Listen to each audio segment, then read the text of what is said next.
Bueno, les damos la bienvenida entonces a esta sesión de la Noche de las Ideas que organiza el Instituto Francés con la red, de los centros franco-argentinos, la red de las alianzas francesas, y bienvenida en este magnífico lugar. Gracias al Teatro Colón para recibirnos. Bueno, es un placer hoy día con Fundación Medife también recibirlos, y sufrimos, no vamos a decir sufrir porque tenemos la suerte de tener a excelentes conferencistas del tiempo, del temporal, que afectó a la presencia de dos de los panelistas.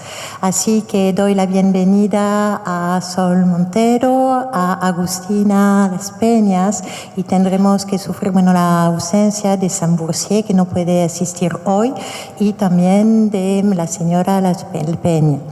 Bueno, y gracias a ustedes por estar. Gracias también a Juliette Dumont, que es la directora del Centro Franco-Argentino, que coordina los 7 centros franco-argentinos, que va a permitir realizar esta mesa redonda y que es historiadora. Bienvenida. Buenas tardes a todas y todos. Un gusto recibir a Agus Las Peñas y a Sol Montero para esta actividad.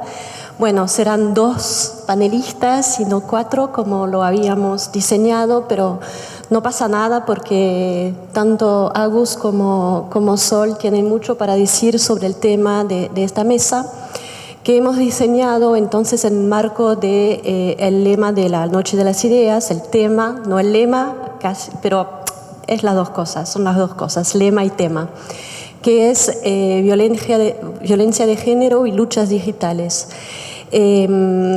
Hemos pensado esta mesa teniendo en cuenta el papel de Internet, de las redes sociales, en lo que nos afecta hoy, cómo Internet de manera global y las redes sociales de manera más específica pueden tanto favorecer la acción como también impedirla, como también vincular odio, ataques, en particular en el tema de la violencia de género o hacia las comunidades LGBTQI+. Así que habíamos pensado reunir en 4 personas que trabajan sobre alternativas a este Internet mainstream, donde se puede desplegar la violencia, el odio y el resentimiento también. Así que con Agus tenemos la suerte de tener a alguien que represente al colectivo SUTI, que ofrece herramientas. Voy a ser muy sintética porque Agus va a desarrollar más cómo trabaja el colectivo SUTI, desarrollar herramientas para colectivos, para militantes, que les permiten expresarse, utilizar Internet de manera segura, o sea, que no se expongan y no arriesgan lo de ser atacados y atacades. En cuanto a Sol Montero, que es investigadora del CONICET y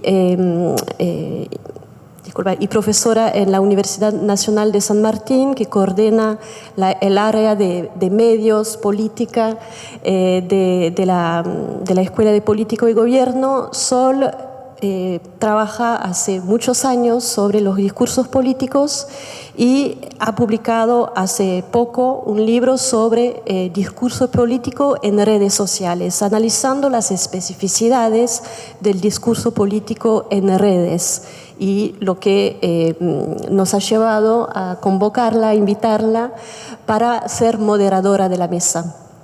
Entonces no vamos a tener tanto a Sol como moderadora y a Agus como una de las personas que intervienen, sino un diálogo entre ellas, debido entonces al que Sam Boursier y Natalia Peña no pudieron venir, sobre este tema de cómo, qué podemos decir acerca de Internet hoy en términos de violencia de género, de discurso político, de discurso de odio, pero también Internet como una herramienta para poder actuar. Porque el objetivo de esta Noche de las Ideas no es solo decir estamos en un contexto feo, donde hay mucho odio, resentimiento, impotencia, sino proponer gracias a personas como Agus, proponer y dar a ver alternativas y modos de actuar en este mundo complejo. Así que agradezco un montón a Agus y a Sol por estar presentes, haber aceptado la invitación, y les dejo la palabra para este diálogo. Muchas gracias. Gracias. Bueno, gracias a la organización y gracias a quienes están acá, y sobre todo a Agus por estar dispuesta a contarnos su experiencia, su expertise, su saber en torno a este asunto. Yo quería empezar primero contándoles quién es Agus Laspeña, artista electrónica y desarrolladora que forma parte de la cooperativa latinoamericana SUTI, como bien dijo Juliette, diversa e inclusiva, dedicada a desarrollar tecnologías libres y resilientes orientadas hacia los derechos humanos, LGBTQ+, y ambientales desde una perspectiva de apropiación técnica, autonomía tecnológica y cuidados digitales. Bien, yo pensaba empezar la conversación, Agus, planteando una especie de diagnóstico. Hay una sensación y, bueno, un montón de estudios, ya a esta altura hay datos concretos, empíricos, que dan cuenta de que la violencia digital en las redes sociales se dirige en gran medida a las mujeres y al colectivo LGBTQ+. Entonces, yo quería empezar por ese lado, es decir, ¿dónde estamos parados hoy en día? Es decir, ¿en qué punto estamos de la discusión pública? ¿Cómo se organiza, cómo se está articulando la conversación pública en este momento en las redes sociales, pero podemos hablar de Internet en un sentido más amplio, o en las plataformas? Si vos creés que cambió algo en los últimos años, o si esto, bueno, tiene más larga data. Y bueno, ¿por qué ese es un blanco, uno podría preguntarse, favorito, predilecto para los sectores, los odiadores, digamos, de las redes, ¿no? Es decir, ¿qué hace de ese colectivo en particular y del género, del asunto, del tópico del género en particular, un blanco tan fácil de la agresión verbal en línea? Bien, bueno, yo para esta ronda de diagnóstico quería partir un poco de la idea de que la tecnología y lo digital son también territorios políticos, y que la tecnología no es neutra y suele estar pensada desde lógicas patriarcales, coloniales, heterosis, capacitistas, racistas y, por supuesto, capitalistas. Y esto aparte se traduce en violencias estructurales que se reproducen y van escalando en lo digital. Y además, particularmente en las redes sociales y en Internet, como que aunque parecieran estar lejos de lo terrenal, como en una nube, y esto nos pueda crear la idea de que están libres de desigualdades, en verdad son una extensión de lo que pasa en la sociedad, y muchas veces amplifican y producen nuevas violencias también. Y bueno, sumado a esto, hoy en día es un poco imposible como pensarnos sin lo digital, como que ya está instalada esta idea de que somos un poco cyborgs, y nos encontramos con espacios digitales de agresión, de censura, de desinformación y de persecución. Y sobre todo cuando hablamos de activismos y militancias, en especial de género, ecologistas, de izquierda y de derechos humanos. Y estas no suelen ser violencias aisladas, sino que son formas sistemáticas que se profundizan con el avance de las derechas, del autoritarismo y de los discursos de odio también. Y bueno, desde SUTI un poco vemos que la violencia en lo digital toma formas tales como la suplantación de identidad, el doxeo, la imposibilidad económica de mantener sitios web, o redes en general, la divulgación de hechos falsos, las amenazas que uno nunca sabe si se van a concretar o no, la distribución no consentida de imágenes íntimas o privadas, y también la circulación de contenidos abusivos o violentos.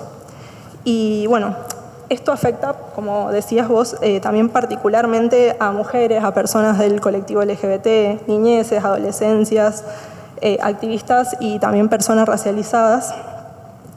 Y en estos casos lo que vemos es que el consentimiento, la dignidad y la integridad de las personas quedan vulnerables en los entornos digitales donde los mecanismos de cuidado y también la moderación casi no existen o están sesgados, y donde uno realmente no sabe cuánto se está exponiendo tampoco. Entonces, al mismo tiempo, también vemos que pasa que estos entornos, por un lado, censuran a quienes denuncian estas situaciones y también a quienes quieren construir capaz desde la autonomía o desde perspectivas distintas. Y bueno, leo un poco porque me sirve más para ir siguiendo, pero si querés frenarme y preguntar algo... Sí, yo quería aprovechar por ahí esta pausita para ver si podés poner un poco el foco en esta dimensión interseccional de la que hablabas hace un rato, es decir, en el hecho de que estos colectivos están también atravesados por otras determinaciones, además del género y de la orientación sexual, que tienen que ver con las determinaciones de raza, de clase, con un conjunto de rasgos, digamos, que hacen a las vulnerabilidades de los sujetos offline y online, ¿no? Sí. Entonces, me interesaba también si podés aportar algo sobre eso, es decir, si hay estudios o si ustedes detectan, digamos, que hay correlación ahí también, ¿no? entre esos rasgos. Sí, por supuesto que hay correlación. De hecho, notamos... Gracias. De hecho, notamos también que, como que en general las organizaciones sociales o activistas o personas en particular, como que no tienen un acceso igualitario a la tecnología, independientemente de la cuestión de género. Y eso también es violento, y que muchas veces se usa lo que hay, y eso implica un poco como adaptar herramientas que no fueron pensadas ni hechas por y para ellos, y esto es cederle poder como a los que saben, y nada, esto causa estrés, dependencia, precariedad técnica y como una sensación de caos inminente, que va también drenando las energías militantes y organizativas, que tiene un poco que ver con esto que decías, más allá de la cuestión de género, vemos que como que va hacia ese lado, y que el hecho de que las tecnologías dominantes por ahí estén diseñadas con esta lógica de obsolescencia, de abandono o de extractivismo de datos, como eso no considera ni la sostenibilidad del trabajo social, ni político, ni comunitario, como que esas cosas suelen quedar por fuera. Con respecto al momento actual, ¿no? A estos tiempos que vivimos actualmente en Argentina y en otros países del mundo, ¿no? de giro a la derecha o de emergencia de discursos radicales de derecha en la política y también, ¿no? Que van ganando terreno también en las redes, me interesaba también saber si tienen un diagnóstico más de largo plazo, es decir, si ustedes ven como algún tipo de mutación, digamos, y de incremento de la violencia en las redes en los últimos años, digamos, qué características adopta ahí la violencia digital y cómo correlacionan, ¿no? Las derechas o los discursos, la emergencia de los discursos de derecha con la violencia en las redes. Bueno, sí, desde SUTI como que todo el tiempo vemos esto, porque en el día a día trabajamos acompañando a organizaciones y a personas que los sitios web son bloqueados o desaparecidos, o sus contenidos son censurados, o los sitios son hackeados, o los perfiles bloqueados y demás. Y eso tiene un impacto directo en cosas tales como el frene de campañas, o de poner en peligro a personas o grupos, o desactivar redes de apoyo, o también incomunicar y desinformar. Y si tomo un ejemplo en particular, por ejemplo, puedo hablar del trabajo que hicimos con IM Defensoras, que es la iniciativa mesoamericana de mujeres defensoras de derechos humanos. Ellas trabajan, en materia de derechos humanos justamente, acompañando distintos procesos y luchas, confluyendo con organizaciones feministas y con redes de defensores de diversos movimientos sociales. Y con ellos, por ejemplo, en conjunto, una estrategia fue hacer un sitio web con mucho cuidado, sabiendo que este podía ser blanco muy fácil de ataques de sectores antiderechos. O tenemos otro ejemplo que puede ser el del colectivo TLGB de Bolivia, con quienes trabajamos recuperando su sitio web en el marco de la campaña Internet Resiliente. Ellos perdieron su sitio como consecuencia directa de ataques digitales. Y el más grave de estos ataques fue lo que se llama un defacement, que consistió en que le sustituyeron el contenido de su página web, particularmente de una campaña que hablaba sobre maternidad de jóvenes, por contenido que mostraba como si la organización estuviera a favor e incentivando que haya menores pariendo y pedófilos, básicamente. Y ellos estuvieron un tiempo sin poder entrar al sitio web y al hacerlo ya estaba totalmente comprometido, no solo por el desprestigio público que tuvieron, sino también por la pérdida de materiales y de documentos y de mucho tiempo de trabajo. Y claramente no fue un error técnico, sino que fue parte de esta lógica de borrado y de silenciamiento, y esto más puntual que preguntabas del ámbito más digital. Y otra situación que puedo poner de ejemplo también para seguir hablando de ese tema es una situación que encontramos en el proyecto del que formamos parte, que se llama Escuela Común, que es una formación en comunicación y en tecnologías libres orientada a la defensa territorial, que también, escapa un poco de lo exclusivo del género, pero también tiene que ver. Y lo que encontramos ahí es la barrera del idioma. En general, las personas que participan de la formación no son ni programadores ni técnicas, y en varios casos también son personas que pertenecen a pueblos originarios que están enfrentándose a empresas extractivistas, empresas que capaz quieren ir a, buscar litio para hacer celulares en otro lado y ese tipo de cosas. Y como que todas estas personas se encuentran con tecnologías o lenguajes tecnológicos o de programación que, además de estar viéndolos por primera vez, están en inglés. Y esto también sentimos que profundiza la brecha digital y que tiene este componente colonialista y patriarcal que excluye a quienes vienen de otros saberes y otros territorios, y tampoco abre una puerta como para pensar desde ahí. Desde la Escuela Común tomamos por ahí la iniciativa de poder traducir algunas de estas herramientas con las que se crea tecnología para al menos poder usarla en castellano como inicio, aunque la idea sería obviamente extenderla a otros lenguajes. Y como un poco resumen de estas tres ejemplos, por así decir, de los que hablé, puedo decir que observamos que nos quieren en plataformas donde puedan borrarnos con un clic, y que rastrean cada dato, que no las podemos entender ni hacer, y que nos empujan a competir por la atención o por los likes, o ingeniárnoslas para ganarle al algoritmo. Y vemos muy necesario repensar estas infraestructuras y los lenguajes y también los marcos políticos desde los que nos conectamos, porque ahí mismo es donde se alojan también violencias digitales profundas que desarticulan nuestra posibilidad también de poder juntarnos y organizarnos y hacer las cosas de modos distintos. Eso un poco. Bien. Pensando un poco egoístamente desde lo que yo estudio, que son los discursos y muchas veces los contenidos, los encuadres, los marcos desde los cuales se opera, digamos, en las redes. Yo pensaba me acordaba de una investigación que hicimos el año pasado en la Universidad de San Martín acerca de las discusiones, la conversación pública en las redes sociales en torno a derechos reproductivos y en particular a la ley de prevención del embarazo, a la coyuntura en la que se intentaba cerrar el programa de prevención del embarazo adolescente, en fin.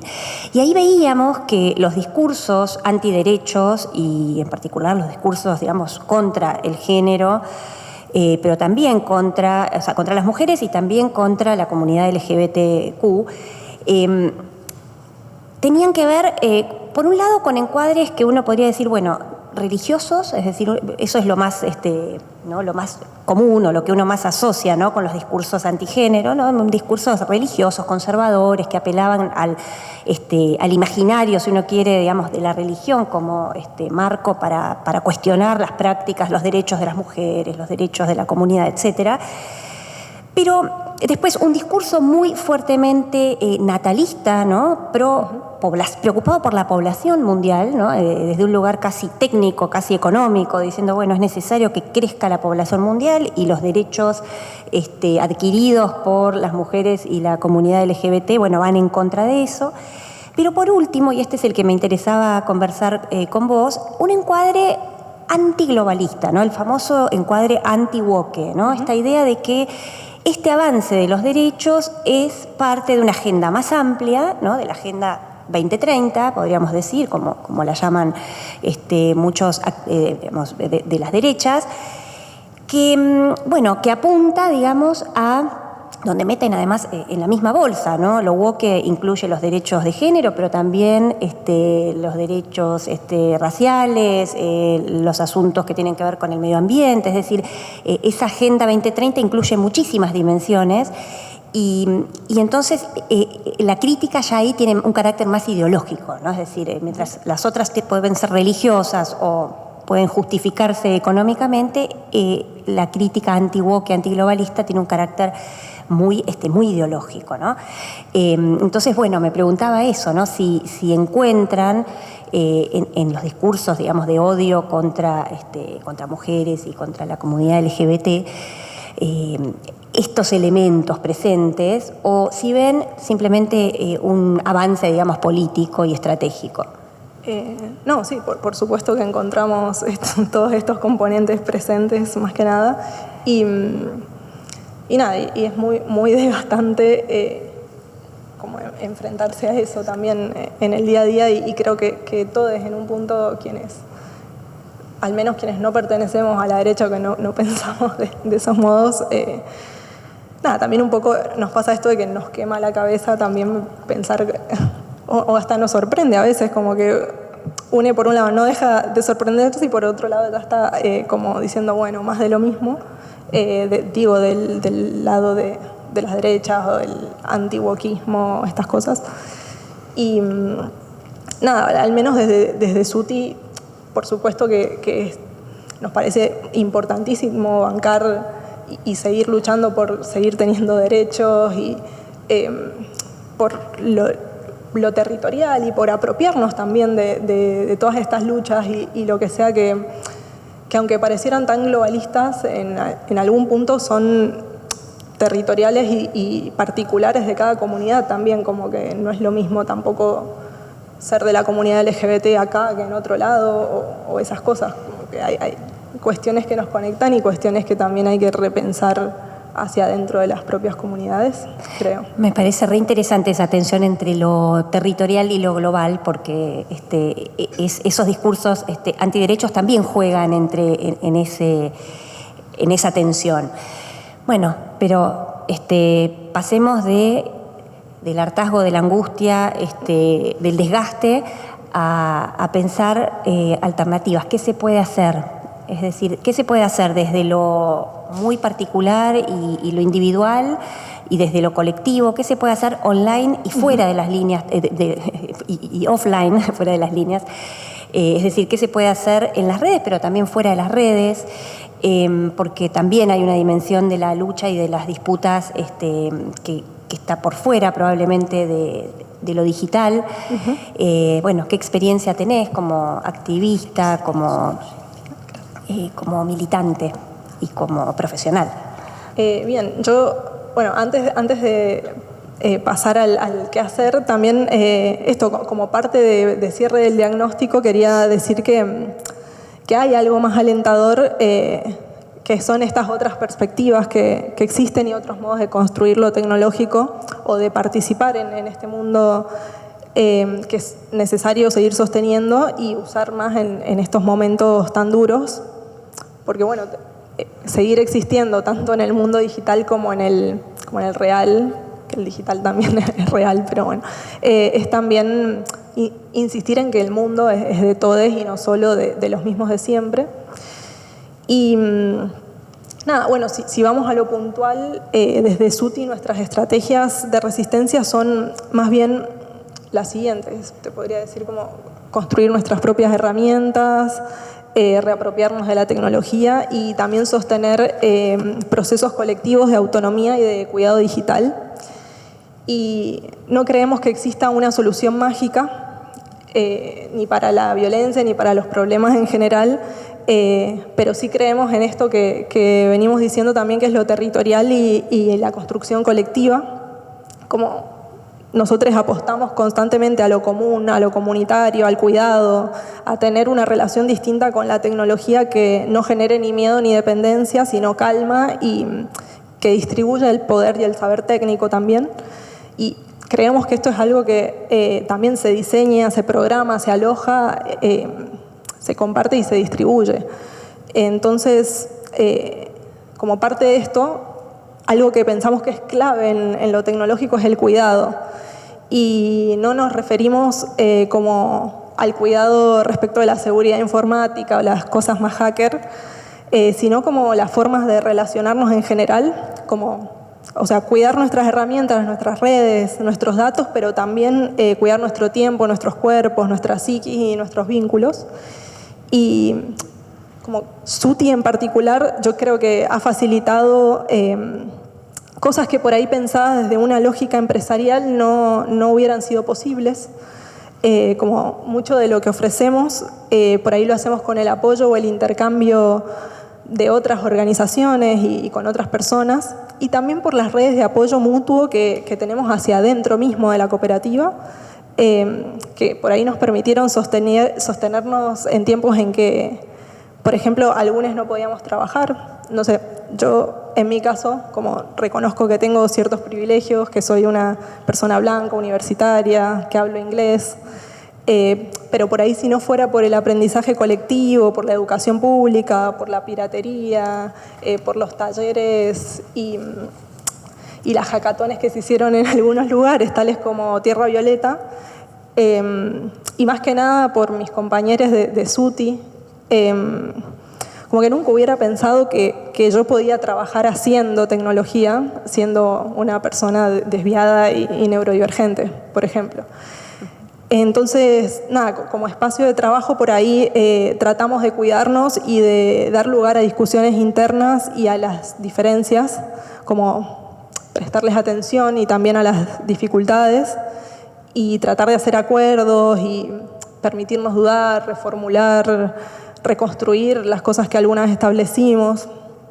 Y nada, todo esto como parte de lo que para nosotros es clave, que es el cuidado como una práctica política y colectiva a ejercer en el día a día, y que es clave también para hacerle frente a la violencia, y que como que nos gustaría que en cuanto más espacios esto pueda hacerse, sería mejor, por lo menos eso creemos. Ahora, yo te hago una pregunta que nos hacemos todos cuando estamos inmersos en alguna discusión, en alguna situación tóxica en las redes, porque sabemos que las redes tienen una disposición casi técnica, ¿no?, que propicia la viralización extrema de discursos tóxicos, que hay usinas, ¿no?, de violencia digital que propagan y expanden de una manera digamos, enorme los discursos tóxicos. Y le puede pasar a cualquier persona esta situación de encontrarse en una coyuntura, digamos, de siendo atacada o de violencia digital, y la pregunta es, ¿qué se hace? ¿Se contesta o no se contesta? ¿Se replica o se deja o se apaga, digamos, la discusión, ¿no? A riesgo de abandonar también ese espacio. ¿Ustedes qué sugieren? ¿No? Bueno, ¿cómo operan? ¿Con qué criterios, digamos, se manejan en esa conversación cuando se vuelve extremadamente tóxica? Y en esos casos, o sea, nos ha pasado particularmente a nosotros recibir ataques o tener estas situaciones de discusión, y creo que ahí también como consejo quizás particular o lo que sea, es esto de elegir las propias luchas, y que hay situaciones en las que uno, bueno, se puede prender a contestar, y hasta quizás uno uno puede o sentirse, denunciar. O denunciar, depende de la gravedad, por supuesto, si se trata de, no sé, una situación más abusiva o algo así, por supuesto, tratar de iniciar un proceso legal sin dudas. Pero si se trata de algo que quizás es más leve o, no sé, por ahí peleas de Twitter o esas cosas, uno también simplemente puede bloquear y ya, como que hay espacios en donde uno puede dar cabida a seguir las discusiones y otros donde uno se va a chocar siempre con la misma pared y sabe que hay otras alternativas y otros espacios donde sí puede por ahí luchar y otras maneras de que se logre generar otra perspectiva y que quizás ese no es el lugar. O quizás ese sí es el lugar, pero no en todos los casos, sino, eso, hablaba de Twitter en particular, pero hablo de las redes sociales más mainstream en particular, que eso, muchas veces están pensadas de estas lógicas más empresariales, qué sé yo, en Instagram a veces si subís cierto contenido te lo bloquean, entonces desde como que la infraestructura misma está pensada para censurar o generar esta violencia, entonces pensamos que es, bueno, ocupar esas redes y esos lugares en cuanto, siempre que sea posible, que no te drene totalmente y demás, pero también pensar estas otras posibilidades o también migrar a otras redes, siempre que sea posible. Nosotros desde SUTI por ahí hablamos mucho del Fediverso y otros alternativas a Twitter, a Instagram y demás, donde también se comparte. Pero bueno, entendemos por supuesto que uno siempre va, o sea, yo tengo Instagram, Twitter y todo eso y nada, y muchos acá también y bueno, eso como que no, creo que es más bien lo de elegir las propias luchas. Me atrevo a hacer una pregunta a ambas, escuchando tanto a Agus como a las preguntas de Sol y conociendo un poco el trabajo de Sol. Y también una conversa que tuvimos con Sam Boursier y con Natalia Peña. Sam Boursier hizo el hincapié sobre el tema de que las subjetividades neoliberales no están únicamente en el campo que nos ataca, sino también en nuestro propio campo, ¿no? Y que lo que el colectivo SUTI, por su propio nombre, trata de hacer es una lucha colectiva tanto territorial en Argentina y lo que escuché es también latinoamericana. Vos dijiste varias veces con Bolivia, Mesoamérica, etcétera. Y vos, Sol, también trabajas sobre la emergencia y las consecuencias de la subjetividad particular de las redes sociales. Y la verdad es que nosotros mismos tenemos que elegir si contestamos en Instagram, en Twitter, en qué redes estamos, pero a veces también caímos en la trampa de la subjetividad neoliberal que nos hace que nos ponemos en escena y que también hacemos el juego del juicio público. Trato de sintetizar lo que ha dicho Sam Boursier en la conversación que tuvimos. Y cómo lo ven eso, porque estamos hablando mucho de cómo no solo reaccionar frente a los reaccionarios, organizarnos, preservarnos, pero cómo también hay grietas, para emplear una palabra muy argentina, entre nosotros en el uso mismo de las redes, de Internet y de estas nuevas subjetividades que no están solo presentes en la extrema derecha o en los que representan el orden patriarcal, neocolonial, etc. No sé si mi pregunta es esta observación es muy clara, pero me gustaría... Sí, a mí me hace pensar lo que decís, Juliette, en algo que también te quería preguntar a vos, Agus, y es si realmente es posible dialogar, ¿no? Si es posible convencer al otro, si es posible vencer en algún momento las barreras de la otredad o de la diferencia radical y convencer en tiempos de extrema polarización en los cuales cada uno mantiene posiciones acérrimas y está en comunidades digitales donde solo se confirman los propios sesgos y donde solo somos amigos de los que se parecen a nosotros y donde el yo es protagonista, es un protagonista absoluto, donde las emociones están en el centro de nuestros mensajes, ¿no? Entonces, es cierto que las propias redes y la propia subjetividad que surge de las redes atenta contra lo colectivo, a pesar de que es un lugar privilegiado para construir comunidades, pero son comunidades muy particulares, porque son comunidades, ¿no?, de este tipo, ¿no?, más bien sectarias, donde uno se vincula por el propio algoritmo con gente parecida a uno, donde se dan burbujas, donde parece muy complejo, ¿no?, saltar de una burbuja a la otra y dar los debates, mientras que quizás el debate más tradicional, la argumentación offline, digamos, es más propicia, ¿no?, para ese tipo de discusiones, para ese tipo de intercambio y para llegar al otro, ¿no?, para romper esa barrera con el otro. No quiero ser optimista por demás, porque la verdad es que la polémica y el conflicto son constitutivos de la vida política y hay muchos conflictos que son irresolubles y que efectivamente no hay capacidad de acuerdo, porque bueno, hay posiciones éticas, posiciones morales, posiciones hasta religiosas que son totalmente incompatibles, pero yo creo que realmente las redes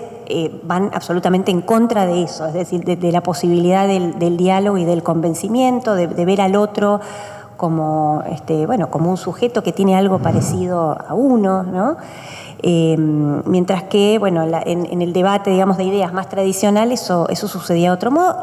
¿Y por qué? Porque también estaban los cuerpos en juego, ¿no? Y yo creo que hay algo de la corporalidad se pierde, aunque hay corporalidades digitales, pero me pregunto, bueno, ¿qué lugar tienen los cuerpos en las redes y de qué manera la falta, la ausencia de esa corporalidad también atenta contra el debate y contra la discusión y la persuasión? Sí, yo creo que, o sea, puntualmente respondiendo a la pregunta y a esto vuelvo a que hay límites en donde si la integridad de UNE o, qué sé yo, como directamente a los fascistas y violentos, no sé si hay mucho a lo que enfrentarse una persona en particular. También creo que justamente eso es algo que hay que hacer más colectivamente, de algún modo, o no mandarse sole, por así decir. Creemos mucho en eso. Y algo más particular es esto que decían, de algo que pareciera estar metido directamente en cómo están hechas las tecnologías. Que no sé, yo siento un poco, y desde Suti un poco también lo vemos, como este desgaste del día a día y de tener que volver a empezar de cero cuando te bloquean o esas cosas. O mismo el desgaste en general de todo, no solo por los bloqueos. Como que a veces nos pasa que estamos tan agotados que preferimos que el algoritmo decida por nosotros y como que nos escupa en la cara qué ver o qué pensar, porque ya no tenemos nosotros ni siquiera energía para pensar y no podemos tampoco culparnos por eso, porque el cansancio también es violencia en un punto y como que estamos todos hartes también y sobre todo en esta crisis y en este avance de la derecha y de precarización y de estar en peligro constante de alguna manera, como que esto, qué sé yo, vemos que es algo que está también desde, como no es solo de ahora. Entonces nada, todo se vuelve un poco un ciclo vicioso que nos empuja más a ese agotamiento y a todo, y esto obviamente se mete en internet y en el mundo virtual y nada, como que no está exento de esas atrocidades y esas cosas. Y nada, por eso creemos que sí es importante seguir pensando desde otra perspectiva y junto con otros, como que el con otros es lo más importante, para no reproducir esas violencias y para con otros hacer frente a esto de que haya otras posibilidades, como que uno no puede generar otra posibilidad estando solo tampoco. Entonces vemos eso. Y, por ejemplo, no sé, desde Suti puedo hablar un poco más de lo tecnológico puntualmente.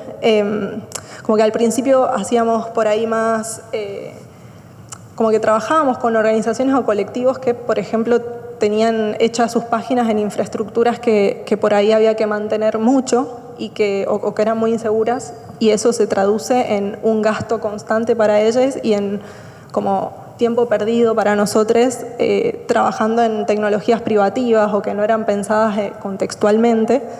Y ahí, por ejemplo, surgió la idea de como que ahí nace Zuti, pensado como parte de la economía solidaria y como sosteniéndose a partir de proyectos de desarrollo específico o de algún aporte voluntario y esas cosas. Y bueno, también desarrollamos como un panel nuestro para que cualquier persona pueda hacer su sitio web, si ingresa a zuti.com.ar y lo puede hacer sin saber programar ni nada, por ejemplo. Y creemos que como estas cosas y todas las funcionalidades que tiene el panel las fuimos haciendo junto con otras personas u organizaciones. Por ejemplo, hicimos como una especie de funcionalidad de radio comunitaria que la pensamos con la red de medios comunitarios, o hicimos el Recursero Trans, que es un proyecto que lo empezamos en 2018 y que después lo pusimos a disposición de la Asamblea Trans Travesti No Binaria cuando hubo un faltante de hormonas durante el macrismo, y que fue una herramienta que sirvió para dar acceso a cosas importantísimas de salud que el Estado no estaba proveyendo y cosas así. Y vemos como que estas cosas de las que hablo son alternativas también a eso. Y nada, como que no, al menos desde Zuti no queremos depender de plataformas que nos puedan desaparecer digitalmente, y queremos construir más bien tecnologías que respondan a nuestras necesidades o que nos protejan. Y nada, en ese sentido, como en que no hacemos solamente desarrollo web o páginas, sino que acompañamos procesos construyendo con otros, y por eso decidimos ser una cooperativa también, porque nos parece que esa forma de producir tecnología es muy importante y que la forma de producir tecnología en general no tiene una única forma, sino que, o sea, como que no hay una forma establecida y única de hacer tecnología. Lo ideal sería que cada organismo, cada gente que esté metida en esa temática pueda expresar la propia, y creemos que pueden existir tecnologías que surjan e incentiven lo colectivo y lo horizontal y lo territorial, y que nos hagan vivir mejor en un punto. Y obviamente pensamos esto enmarcado en la necesidad de que existan más políticas públicas, que existan más alianzas entre proyectos tecnológicos alternativos, que existan espacios también de formación y de diálogo interseccional, o no sé, todo este tipo de cosas, pensando en que la técnica no está separada para nada de lo político. Y nada, y que por supuesto hace falta que hayan también más cooperativas, organizaciones, redes de apoyo, formaciones tecnológicas, más empleo, por supuesto, y también más espacios críticos y productivos que apuesten por este mundo digital que tenga otras lógicas, y que entiendan también que la tecnología es al mismo tiempo una herramienta política, pero también que es un terreno en disputa que hay que ocupar y que hay que darle forma y que hay que crear con otras opciones que sean más nuestras, que sean más seguras y que sean también más sensibles, y más aún en este momento en el que el Estado y el mundo en general incentivan y financian la violencia por un lado, pero también por otro desfinancian el conocimiento, la salud, lo comunitario. Y nada, como que esto no lo pensamos con ingenuidad, sino que sabemos que estamos en este contexto de crisis y de avance de derechas, y que es todo horrible y violento, y como que en estos momentos aún más es importante sostener las redes, y que estas mismas redes sean pruebas de que hay otros modos de hacer, otros modos de responder y de pensar las cosas, y que estas no sean como utopías muy lejanas, sino que sean prácticas cotidianas y presentes. Eso es un poco lo que vemos desde Zuti, y nada, que nos parece importante sostener y no ir solo a lo individual o solo a respuestas en redes en particular, por ejemplo. Muy bien, terminamos con un tono optimista. ¿Quieren agregar algo más? Sí, nos queda solo 5 minutos, pero oyendo a Agus, que realmente agradezco un montón por estar acá, y a Sol, a mí me llegó la idea que lo que estabas exponiendo es muy cercano a lo que decía Paulo Freire, de la pedagogía del oprimido, de este gran pedagogo de los años 60, 70 y también 80, que decía que enseñar no es transferir conocimientos, sino crear las posibilidades para su producción o construcción. Y me parece que están como reactualizando este pensamiento y esta praxis también que Paulo Freire ha iniciado en los 60 y en los 70. Y bueno, y también veo cómo las universidades públicas acá, pero no solo acá, están tratando de reinventar esta educación popular que se perdió un poco en los 80, justamente cuando el neoliberalismo se puso en la agenda. No sé cómo los ven sus prácticas como docentes, investigadoras y como militante, miembro del colectivo SUTI, esta idea de educación popular, tal como la definió Paulo Freire y otros. Y tienen un minuto para responder. Sí, no sé si educación popular, lo que sí vemos desde la universidad, y después vos contestarás desde tu campo de experiencia, desde la universidad sí estamos todo el tiempo tratando de articular la investigación, ¿no? El deseo de saber, sostener también las redes, ¿no? Los espacios comunes. Nosotros tenemos un área, por ejemplo, de investigación, tenemos diplomas, tenemos posgrados donde tratamos de ser inclusivos y de propagar, digamos, ¿no? En un contexto muy hostil para la investigación y para el saber, no solo por lo económico, sino también por el ataque ideológico que sufre la universidad. Entonces, desde ya, ¿no? Un principio fundamental de la universidad pública es que es para todos y no solo desde lo pedagógico, sino también desde la investigación, desde la producción de saberes, de discursos, también territoriales, no solo universales. Tratamos de combinar, ¿no? La lectura de los grandes clásicos con las preocupaciones propias del territorio, de la Universidad de San Martín en particular. Así que eso sigue vivo de alguna manera en la práctica cotidiana.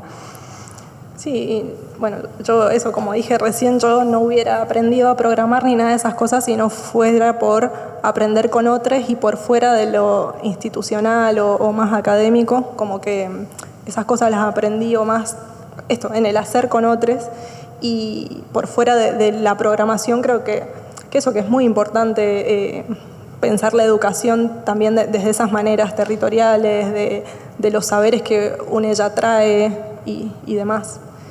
Y nada, y quería, no sé si quizás el público quiere comentar algo de esto, por ahí. Sí, tenemos. Aunque haya Tenemos un minuto si quieren efectivamente hacer una pregunta desde el público.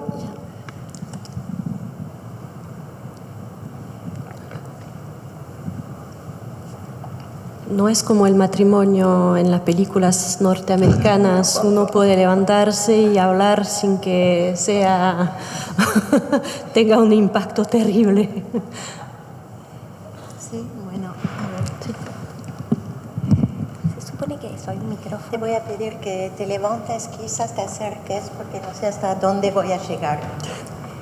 Y me parece que me quedo acá. Gracias. Que había hay un inalámbrico, sí. Pero sí. Ya estamos. Bueno, ya estás ahí. Bueno, muchas gracias, ha sido muy interesante. Yo vengo desde Perú, entonces has caído bastante bien este espacio de reflexión. Yo quería hacer una consulta. Hace poco nada más, yo trabajo dentro del activismo afro, entonces, como muchas compañeras dentro de la gestión de medios que está habiendo ahorita en Estados Unidos, casi la censura de medios, para hablarlo de esta forma, han estado bloqueando en TikTok sus páginas y eran excusas muy referenciales como por el contenido no apto, ¿no? Cuando ellas simplemente hablaban desde sus referencias como personas afroamericanas, lo que estaba pasando con las políticas de las mismas, ¿no? Dentro del gobierno actual del presidente Donald Trump. Entonces, cuando trataban de recuperar su cuenta, siempre era como, no se puede porque tal motivo, o no estás, no has identificado, parece un bot, ¿no? Como muchas excusas dentro de la plataforma de TikTok que ellas decían, o sea, se quejaban por otras plataformas diciendo como, o sea, esto ya no es algo que falle en la aplicación, sino es algo literalmente personal hacia mí como persona.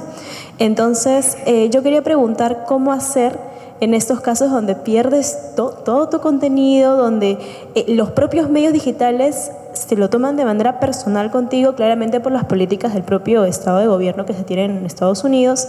¿Y qué hacer contra esto? Es decir, ¿cómo lo combatimos las personas afro, las personas con discapacidad, entre otras colectivas que pues están sufriendo esta censura y silencio de sus propios medios, pero ya como algo personal?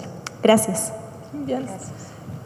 Bueno, eso, sí, nosotros como decíamos, trabajamos constantemente con eso y por eso insistimos en la importancia de que en organizaciones que no sean tecnológicas, incluso que hoy en día, como es imposible pensar el mundo sin lo digital, también es imposible pensar las organizaciones sin ese mundo, y incentivamos mucho las infraestructuras autónomas, el mantenimiento de servidores personales y esas cosas, sin que eso lleve un montón de tiempo y energía. Por supuesto, también hay otras organizaciones y otras personas que hacen eso por otras organizaciones justamente.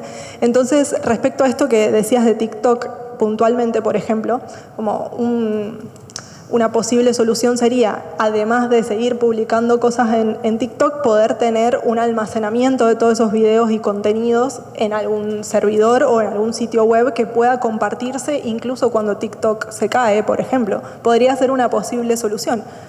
También puede que surja una posible solución, esto en la charla, no sé, esos videos capaz tienen que tener una llegada particular a un grupo particular o llegar a todo el mundo, no sé, como que hay que ver esos alcances, hay que como investigar un poco al respecto y luego pensar una solución concreta, eso más contextualizada, pero en principio sería eso, buscar alternativas donde pueda haber un respaldo, que ese respaldo no sea únicamente el que ofrece TikTok, que ya sabemos que es... no es ningún respaldo porque nos quiere afuera, básicamente. Entonces, un poco eso, y que hay maneras de recuperar algunas de estas cosas. En algunos casos no, pero en muchos casos sí hay manera de volver a obtener los contenidos perdidos y esas cosas, y es importante también volver a esos porque son archivos de memoria colectiva que es importante que existan. Vamos a tener desafortunadamente que cerrar la actividad, pero bueno, hay espacios en el Colón para que puedan también, si quieren, hacerles preguntas a Sol y a Agus.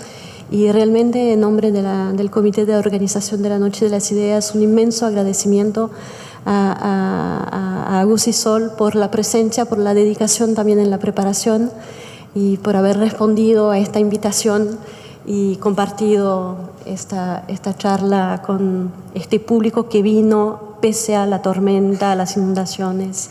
Muchas gracias. Así que gracias a ambas y gracias a ustedes por presenciar el diálogo. Sí, gracias.